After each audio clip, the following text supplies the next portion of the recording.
Hello, Seattle Pride fans. I'm Egan Orion, your festival director, and we are here with one of this year's guests, Armistead Maupin, author of the Tales of the City series, and we welcome you to Seattle. We just want to sit down and have a little conversation and share it with all of you. So welcome to town. Have you've been Thanks. to Seattle before? Yeah, I've been here usually on book tour. I come here a lot on book tour. Mm-hmm. So I know it. Well, I don't know it too well at all because I remember we went to Capitol Hill last night and I was flabbergasted by how many wonderful new places there were that I knew nothing about. When I came, I remember the gay district being sort of arrayed along Broadway, and there were, that whole development along Pike wasn't there. Yeah. And it was thrilling. I was quite wide-eyed about it. I'm here with my husband Christopher, and this is his first time in Seattle, so we both had a great deal of discovery. Yeah, I mean, even for us, for those of us that live here, Pike Pine, every time you walk into it, it's just so dynamic, and there's so many new restaurants opening all the time. Yeah, we went to a place called Spinaci. That's where I went for my 40th birthday dinner just a week and a half ago. Well, I'd go there 3 nights a week if I could. Oh my gosh, no, it's so brilliant, it's so brilliant. We just had the best time. Who was your server? We sat at the bar, which I always like, because then you can play kneesies with whoever you're with. Yeah, with your husband. With my husband, which we both still enjoy doing. And I could describe him to you, but I'm not sure what his name was, to tell you the truth, our server. But everybody there was the best, to use an old California term, vibe in the room among the people who worked there and the people who were there, and it was this great mix of gay and straight. And we didn't get our meal free, so I'm not plugging them for that.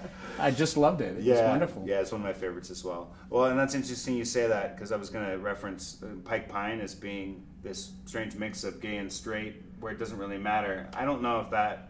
Is that what they call the district? It's Pike Pine? Pike Pine, yeah, and then Broadway. So they merged together, but Pike Pine is much more vibrant. Yeah, it really is. Back in the day, though, I remember there was a gay area, and then there was a straight area, right?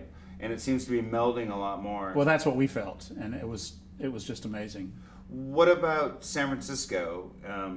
Going back to Tales of the City just for a second, was there that segregation between gay and straight? Well, not really. I mean, sure, the Castro for many years seemed largely gay, but then a lot of young straight couples moved in. There were kids with strollers, and there's a nice mix of people there. And the city's so contained that it's pretty mixed up no matter where you are. Did you see a change over time, like I was just observing about Seattle, though? Yeah, well, that's what's happened. I mean, that's what we're seeing reflected in the culture now, is there are plenty of straight folks that want to be part of gay life, and vice versa, because they don't feel threatened by their friends, and a whole lot of people in between. My husband got a haircut yesterday at a salon downtown. Both of us wanted haircuts, and the woman who was cutting. Oh, thank you. And the woman who was cutting his hair said, "Oh, I'm Polly." And when he first said it to me, I thought, "Oh, was that her name?" And she said, "No, she was polyamorous, And that's why there's this whole loosey-goosey thing about the coast, where you start about Santa Cruz and work your way up. There's just my kind of people. I really like how people are comfortable in their own skin, and there's a very noticeable lack of pretension in Seattle that mirrors some of San Francisco. That sounds like something that Mona might have said casually. This is a totally Mona town.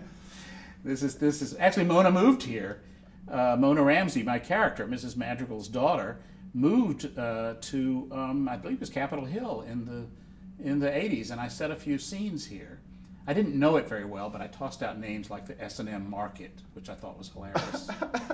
Was there such a place? There was a place called the S&M Market with no irony. It was just a little mom and pop store. I was up here once that I can remember in the early 80s, probably right around the time that AIDS was starting to appear, but I didn't know a thing about it. It was probably 81 with my best friend when I was 10 years old. Nobody knew anything at 81. Right. And we were walking on the street corner right up on Pine and Broadway. And some guy asked, "Hey, little boys, want some candy?" And I was just like, I was always remembering that when I came out a little bit later on. Isn't that what I said to you when I met you? You got to tell them about how we met. Just to get some context, we met in 1999 when Armistead was on book tour for The Night Listener. And then we met again recently when he was here promoting Marianne and Autumn at the University Bookstore. Yeah. This is Gay Pride right now. And a great time to be having one, isn't it? Yes, exactly. So what just happened? Well, last night when we got back from Capitol Hill, I fed my addiction and got onto Facebook. And suddenly, the first thing, a friend of mine named Ari Carpel in New York had posted something saying yippee or something. And then I saw Harvey Fierstein had posted something that said justice, equality, fuck the Archbishop or something to that effect. And I realized what had happened, and moving it right into the realm of a musical, start spreading the news, the beginning of New York, New York. Justice and equality have hit New York. And I have never had so many people pile on, after a posting. They were just, where? When did it happen? Who's got the live feed? It was the most amazing thing to feel this exhilaration with people all over the world. For somebody my generation, well, for everybody really, this is a big moment for all of us.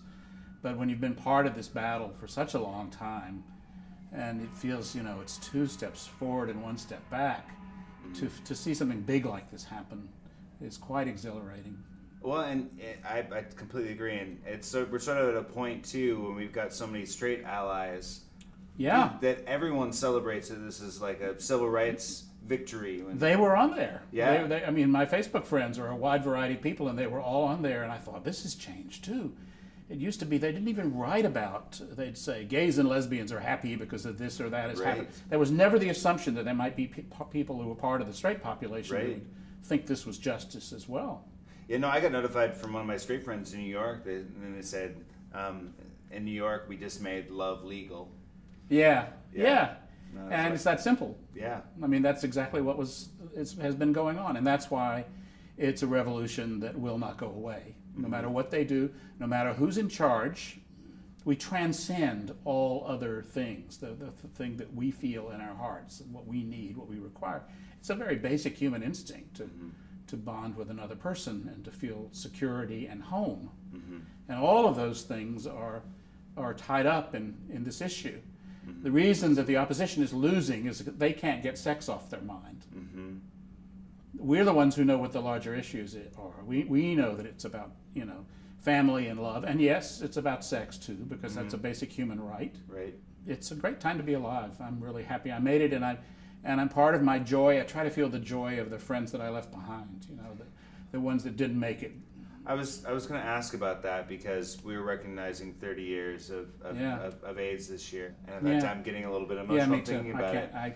Take me back to 81, 82, just right before things started to really hit hard. What would that population think of the world that your friends? Well, the one thing I know about my friends.